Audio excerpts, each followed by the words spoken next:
मित्रों, ओम शांति। मैं प्रज्ञा। आज फिर से हम आपका स्वागत करते हैं आपके अपने कार्यक्रम ज्ञान गंगा में आदरणीय रानी दीदी जी के साथ। और आज हम बात करेंगे समर्पण के बारे में। हमें अपना जीवन ईश्वर को समर्पण करना है, पर उसकी सही विधि क्या है? हम कैसे समझें कि हमारा जीवन हमने ईश्वर को समर्पित किया है? तो चलिए हम दीदी जी से इस बारे में बात करते हैं। दीदी जी, आपका इस कार्यक्रम में बहुत बहुत स्वागत है। ओम शांति।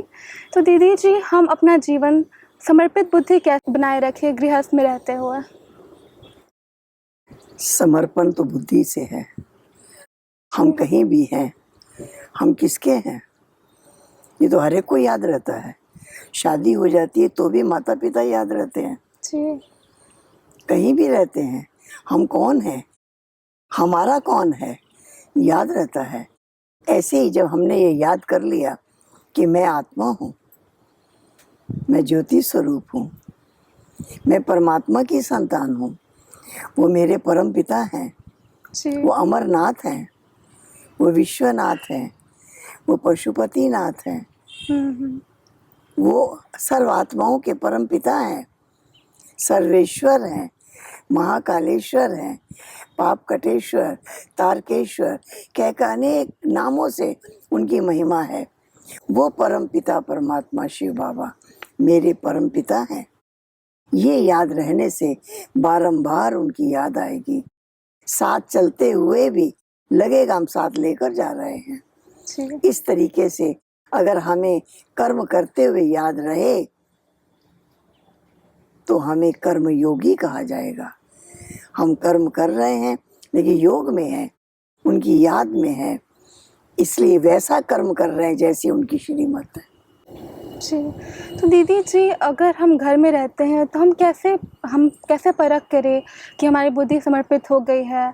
अब हम घर में रहते हुए भी हम डिटैच हैं, भगवान के लिए समर्पित हमारी बुद्धि हो गई है। घर गृहस्थ में रहते हैं, मालूम है ये सब देह के संबंधी हैं जी। लेकिन मेरा आत्मा का संबंध परमात्मा के साथ है। उस बात को याद रखते हुए हम सबके कल्याण के कार्य करते हैं, सबके उद्धार का कार्य करते हैं। मेरा मेरा एक शिव बाबा को ही कहते हैं। रहते हैं लौकिक के बीच में, लेकिन ये परलौकिक संबंध, ये अलौकिक संबंध हमको याद रहता है। इसलिए उनके गुण, उनकी शक्तियाँ, उनकी विशेषताएं, उनकी श्रीमत बार बार हमारे सामने आती है और हमारे कर्मों को श्रेष्ठ बनाती है। जी। तो दीदी जी, कभी कभी ऐसा होता है हमारे साथ कि घर में रहकर हम यथार्थ फैसले नहीं ले पाते, जैसे कि जिससे हम ज़्यादा अटैच हैं उनके लिए कुछ फेवरेबल फैसले लेंगे। तो सबके लिए एक रस फैसले हम कैसे लें कि सबके लिए हम एक रस बुद्धि रखें और सबको एक समान प्यार कर सकें? ऐसा है, हर व्यक्ति के कर्म अलग अलग हैं। जी। इसलिए उनको अपने कर्मों का फैसला खुद करना है। हमारी उनके प्रति शुभ भावना, शुभकामना रहे। फिर उनको जैसे कर्म करने हैं, जितनी उनको शक्ति मिलेगी, जितनी वो परमात्मा से प्रेरणा लेंगे, उतने ही अच्छे कर्म कर सकेंगे। इसलिए जो भी कर रहे हैं, हमारा काम है साक्षी दृष्टा बनकर, जैसे कि कोई ड्रामा देख रहे हैं, ऐसे ड्रामा की तरह सीन को देखें। क्या, क्यों, कैसे में ना जाए। ड्रामा की तरह देखेंगे तो आनंदित होंगे, खुश होंगे। जी।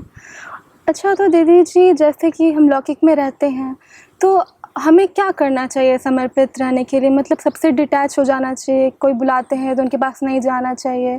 तो मतलब हम ऐसा कैसे करें कि हम समर्पित भी रहें और लोग हमसे, मतलब ऐसा भी ना लगे लोगों को कि हम उनसे डिटैच होते जा रहे हैं, अब हम उनसे प्यार नहीं करते हैं। समर्पित तो हैं, लेकिन बाबा ने अपने समर्पित बच्चों को कहा है सबकी सेवा करो। अच्छा।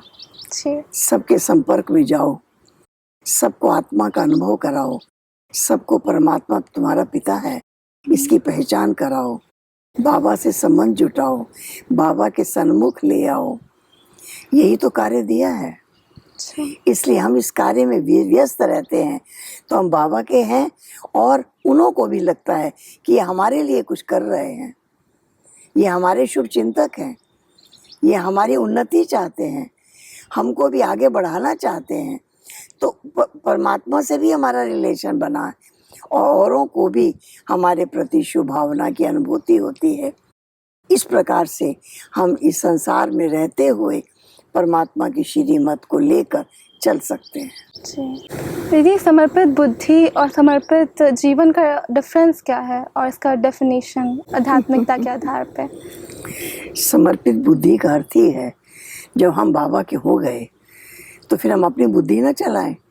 जी। जैसे बाबा ने कहा है ऐसा सोचो, हम वैसा चिंतन करें, ऐसे मीठे बोल बोलो, ऐसे मीठे बोल बोलें, ऐसे कर्म करो, हम वैसे कर्म करें।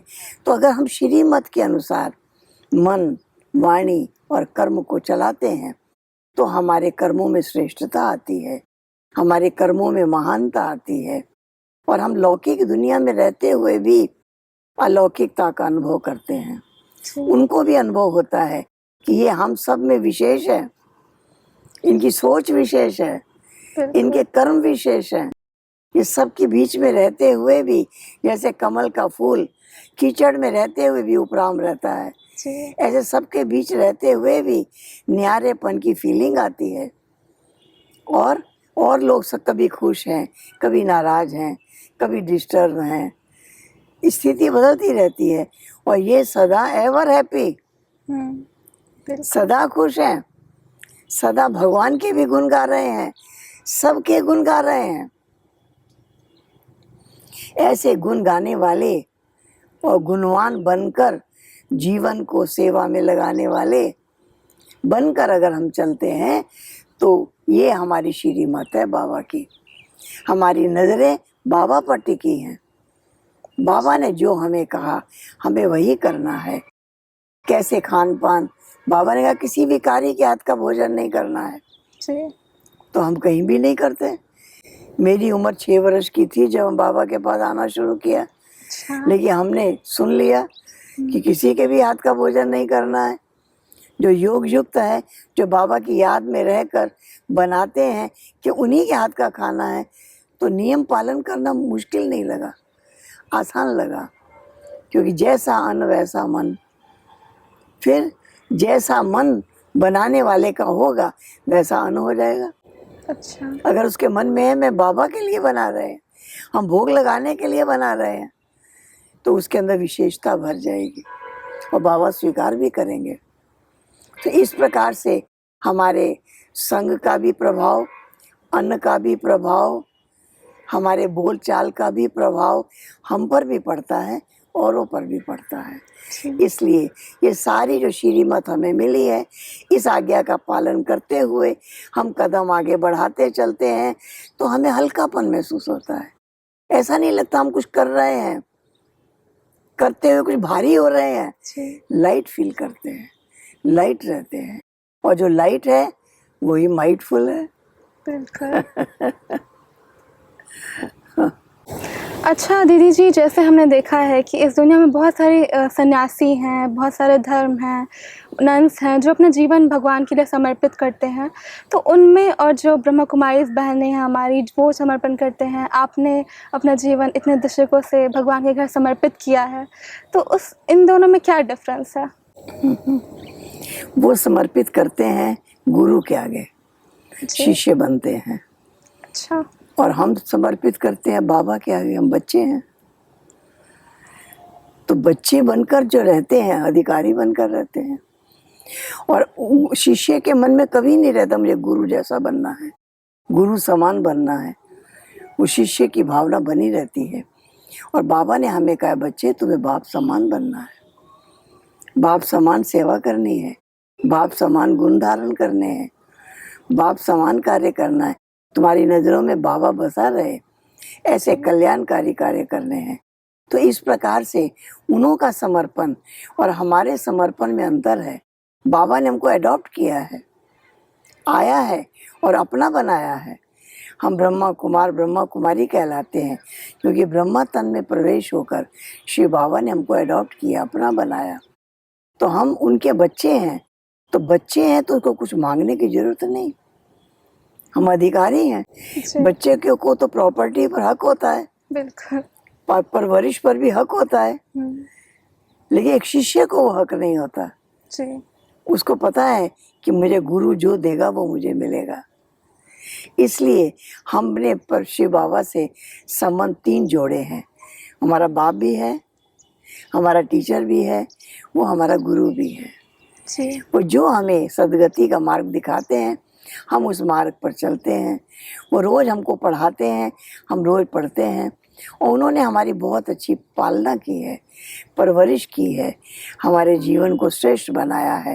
हमारे खान पान, दृष्टि, वृत्ति, कृति कितनी श्रेष्ठ हो। वो बाबा ने जैसा हमें पढ़ाया है, हम वैसा पढ़ते हैं। जी। बहुत बहुत शुक्रिया दीदी जी, आपने हमें इतनी इम्पोर्टेंट चीज़ें बताई, हमें समर्पणता का सही मतलब बताया। आपका बहुत बहुत शुक्रिया, आप अपना इतना कीमती समय निकाल कर हमें इतने मूल्यवान वचनों से भर दिया। बहुत बहुत शुक्रिया दीदी जी। ओम शांति। ओम शांति। दर्शकों, जैसा कि दीदी जी ने आज हमें बताया कि शिष्य अपना जीवन तो गुरु को समर्पण करते हैं, पर हम अपना जीवन भगवान को समर्पण करते हैं। हमारा रिश्ता पिता बच्चों जैसा होता है। तो इसीलिए किसी ने सत्य ही कहा है कि शरीर से प्रेम है तो आसन करें, श्वास से प्रेम है तो प्राणायाम करें, आत्मा से प्रेम है तो ध्यान करें, और परमात्मा से प्रेम है तो समर्पण करें। तो मिलते हैं अगले एपिसोड में किसी नई सोच, नई उम्मीद और नई जानकारी के साथ। तब तक के लिए नमस्कार। ओम शांति।